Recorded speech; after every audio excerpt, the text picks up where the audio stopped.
Bueno, y ahora vamos a ver el último componente de lo que serían los elementos formes de la sangre. Las plaquetas. Las plaquetas son fragmentos citoplasmáticos del megacariocito de la médula ósea. Es decir, el megacariocito es una célula y las plaquetas son fragmentos de estas células, ¿sí? Son fragmentos citoplasmáticos, por lo que no son una célula, sino pedazos, fragmentos de una célula más grande. No posee núcleo ni organelas, porque no es una célula. Son muy pequeños, miden de 2 a 4 micrómetros.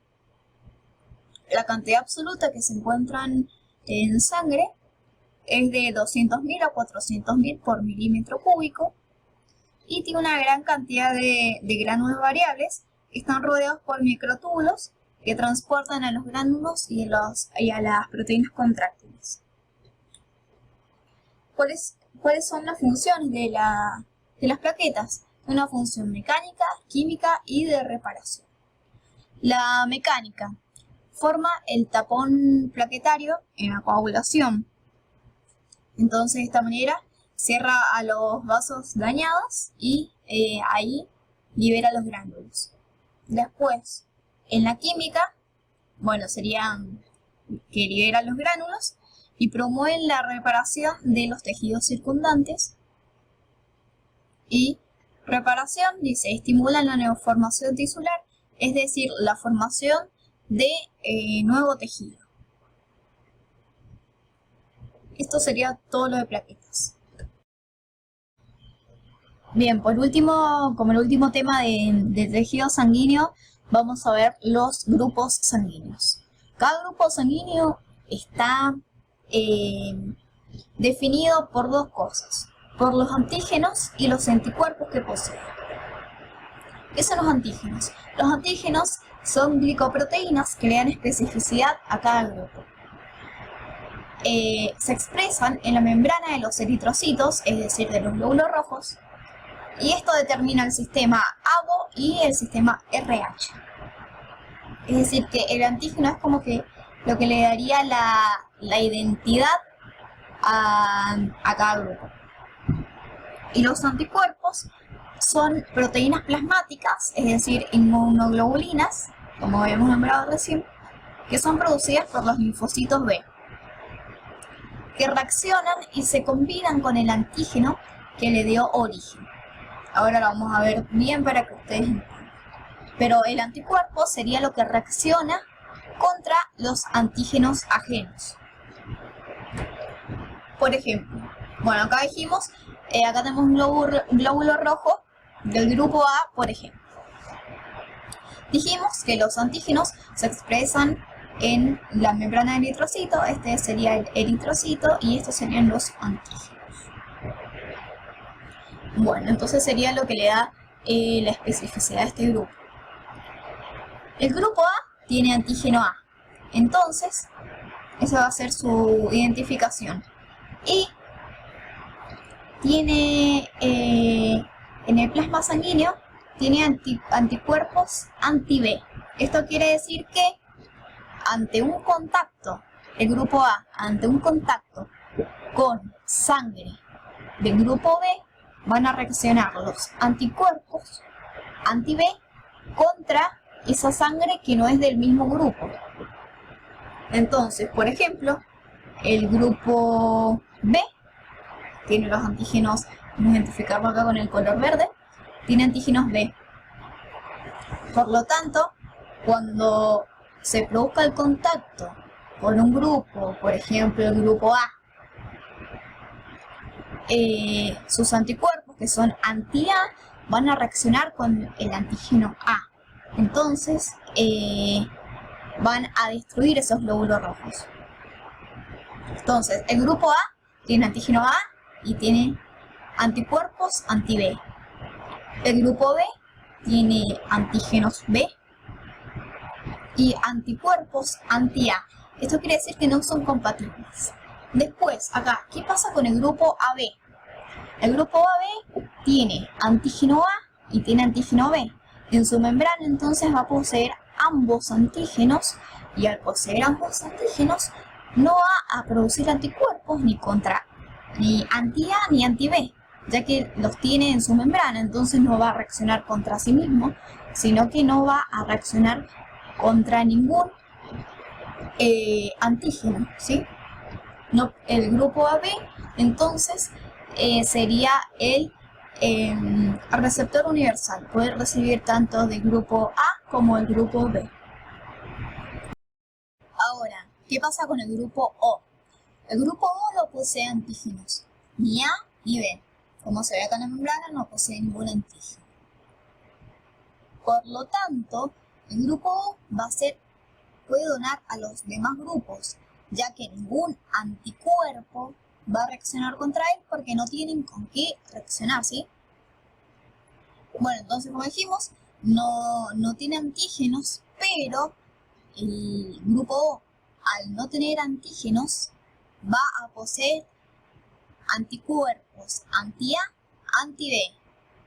Así que el grupo O solo puede recibir sangre de el grupo de otra persona que tenga grupo O.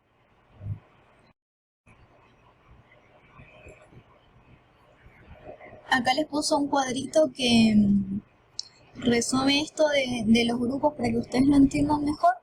Y este cuadrito también incluye el factor RH, que puede ser tanto positivo como negativo. ¿Qué pasa con este factor RH?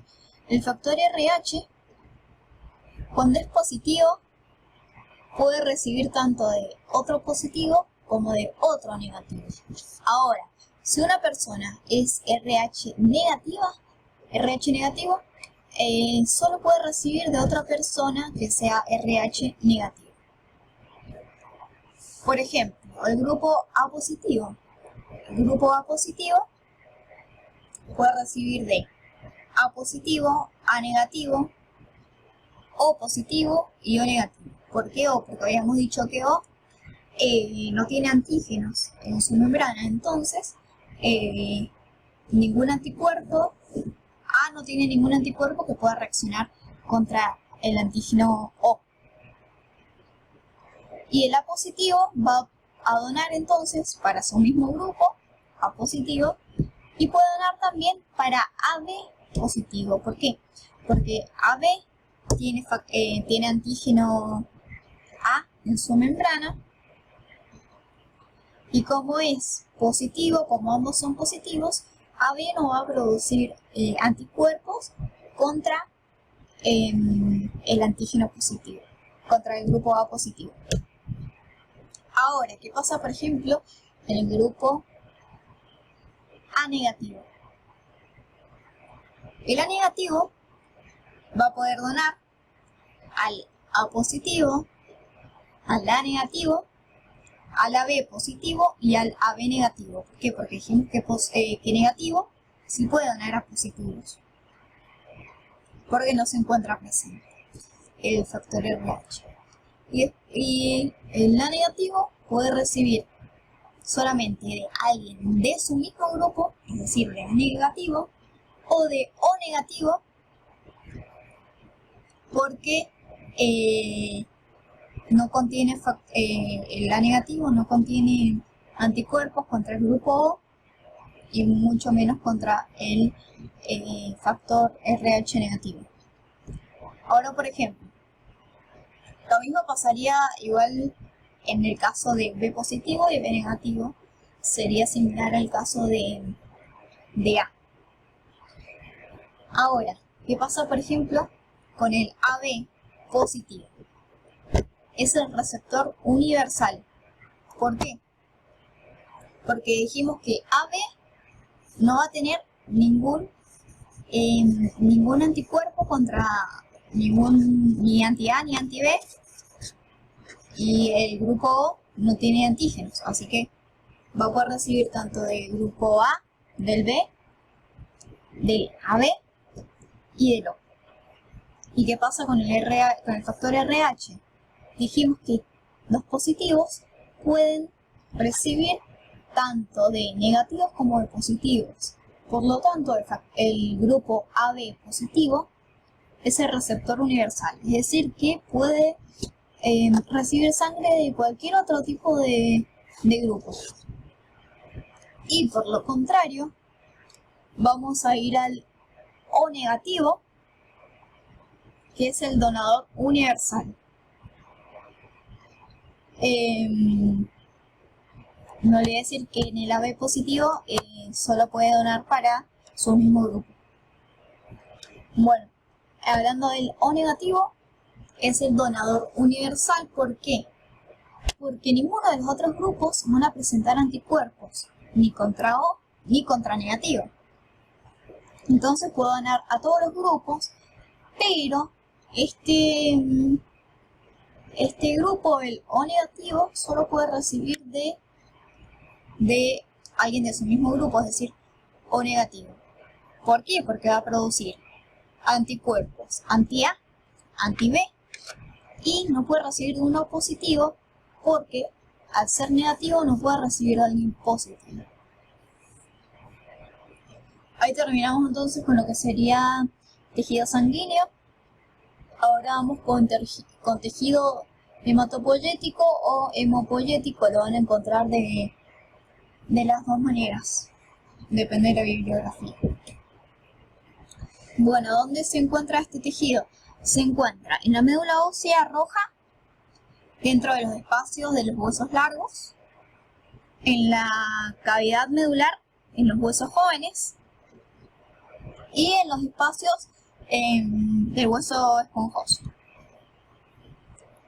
Acá tenemos un hueso largo, un ejemplo.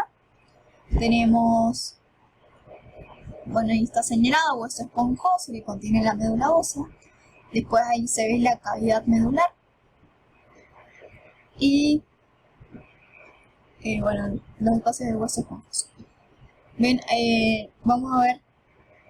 La función de este tejido es la formación de glóbulos rojos, granulocitos, monocitos y plaquetas. Bien, sería esta parte. Entonces, una célula madre se va a ir en un precursor como un mieloide o un precursor como un linfoide. El común linfoide va a dar origen a lo que serían los linfocitos, que se va a ir diferenciando en distintos tipos de células. Por ejemplo, el precursor común linfoide en un linfoblasto. Después el linfoblasto se va a convertir en un prolinfocito y ahí va a dividirse en dos tipos de células.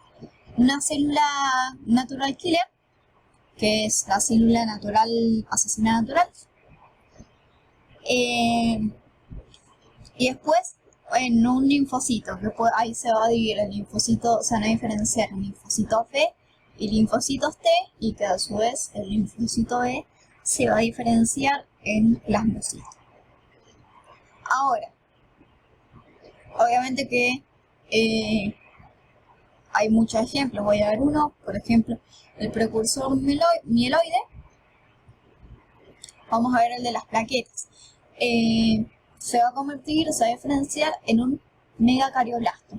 El megacarioblasto se va a convertir en un promegacariocito. Recuerden que habíamos dicho que las plaquetas eran fragmentos citoplasmáticos del megacariocito de la célula de la médula ósea. Entonces, ven que es una célula grande. Entonces, esto se va a fragmentar y va a dar lugar a las plaquetas. Bueno, acá tenemos también el proceso de diferenciación de los glóbulos rojos. Acá tenemos de los granulocitos y acá de los monocitos, que eran agranulocitos. Acá se observa, bueno, que los linfocitos no tienen el mismo origen, el mismo precursor que los demás tipos de células sanguíneas. Pero bueno, la verdad que no lo tienen que ver en los precursores con detalles para que ustedes se den una idea. Este tejido, la verdad que para el ingreso lo ven muy por encima y es cortito, así que eso es lo que tendrían que saber.